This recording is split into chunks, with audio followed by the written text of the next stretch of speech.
and see the folks. So I went up to the Bronx and I walk in the house and they had frankfurters in the oven. And the whole house, I mean, smelled like the inside of a hot dog, you know? And I walked in the door, took one breath,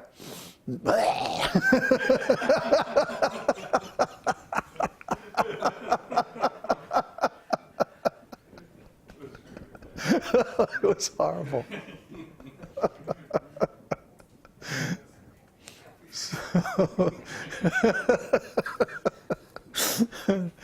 Oh boy. So, you know, of course, they didn't know how to understand this. They didn't know how to take it. They took it as a personal insult. Yeah, this is how people are when they're impure. They can't see that they're impure because they have nothing to compare it with. So when then somebody comes who is a little bit pure and goes, oh, you know, ooh, you know, they have to take it as an insult in order to justify their state of impurity. Because if they were to take it seriously, like, oh, gee, we've committed an offense, we did something wrong, oh, I'm so sorry, you know, then they would have to get pure themselves. They don't want to do that. They want to enjoy, you know. This is the same uncle I told you about who drove a milk wagon when he was a kid, and he worked his whole life for the same company, doing the same job, delivering milk. And then when he retired, I think he was like 65 or 62, my age. He was my age when he retired. He immediately got sick, and within a year he was dead. You know, poor guy. And he just worked himself completely out. He just, you know, didn't have any spiritual life, didn't have any kind of devotional or yogic practices. Just worked. Then, you know, as soon as he was done working, then that was it. He didn't have anything else to do in life. He had no other role in life to play. He had no other sense of identity other than, you know, the milkman. And so as soon as he retired, basically couldn't figure out what to do with himself and left his body. Bye-bye. So this is going on. And I think we'll see a lot of this in the coming years as, you know, as the economic meltdown proceeds, and that we see a lot of people losing their jobs, and we see society breaking down on a very large scale. We're going to see a lot of people who lose their position in life. You know, they have some identity based on their job or their position in the corporate structure or the government or something like that. And all that stuff is going to break down. And so they're not going to be, you know, the so-and-so, you know, Mr. Smith, you know, the president of CEO of X Corp, you know. Instead, they're just going to be Joe, you know. And they're going to be in the same boat as everybody else, not have any place to live or food or any, you know, it's going to be really rough. So what are they going to do? Well, historically, in times of great confusion and danger like this, what happens is that these people go into paralysis.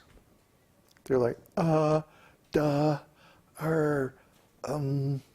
do we do now? Because they don't know who they are anymore. See, they lose their identity, just like my uncle. He retired from being the milkman. He had been the milkman his whole life, since he was like 16. He didn't know what to do with himself. He didn't have any other identity. He didn't have any other reason to live than to get up in the morning and go deliver milk. So he didn't live. He died. That's, the fate of people who are in a crisis situation and they don't have an identity that allows them to deal with that crisis. They basically stop living. They're like paralyzed. They don't know what to do. They can't make any decision. So they do nothing. And of course, nothing is about the worst thing to do in any crisis. The Army officer's field manual states on the first page, you must have a plan. Even if it's a wrong plan, even if you have to change your plan later on, you must have a plan and you must take action. Otherwise, you're not going to survive. So, we give the same advice. You must have a plan, and you must know who you are. You must know that you are a devotee of Kṛṣṇa. You must know that you're a spirit soul. You're an eternal being of pure consciousness. Otherwise, if your material situation changes radically, suddenly, how are you going to deal with it? You're going to be in psychological shock. And this is going to lead to paralysis, and paralysis leads to inaction, and inaction leads to death. Krishna says, action is better than inaction, for even a man of knowledge works according to his nature.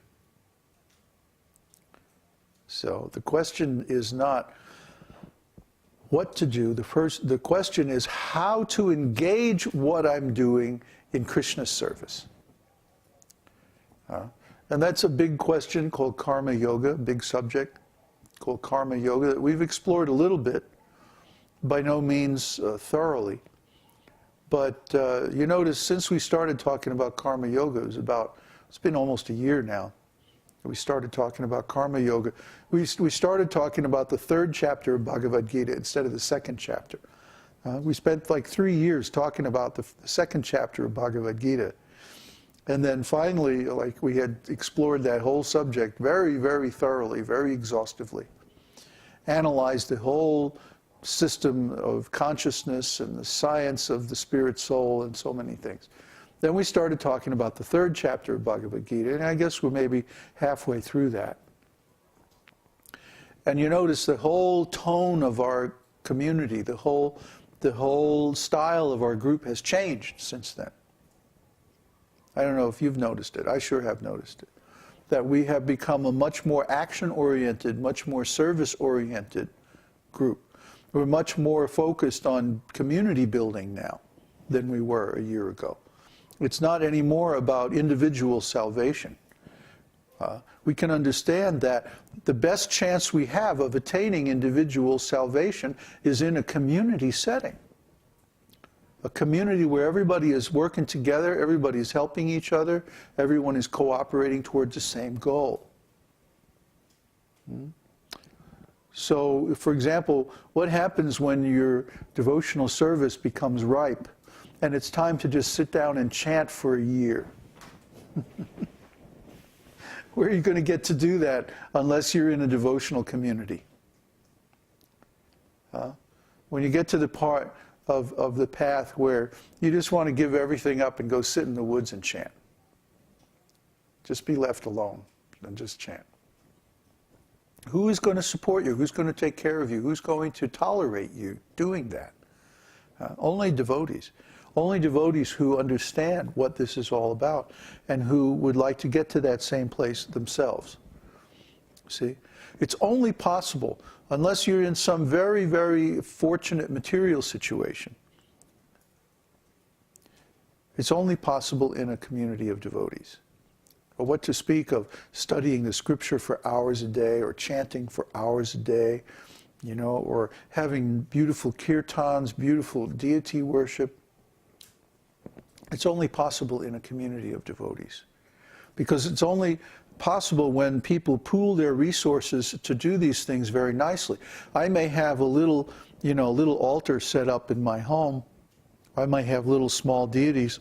But if 20 or 30 devotees get together and they make a temple, they can have really nice deities.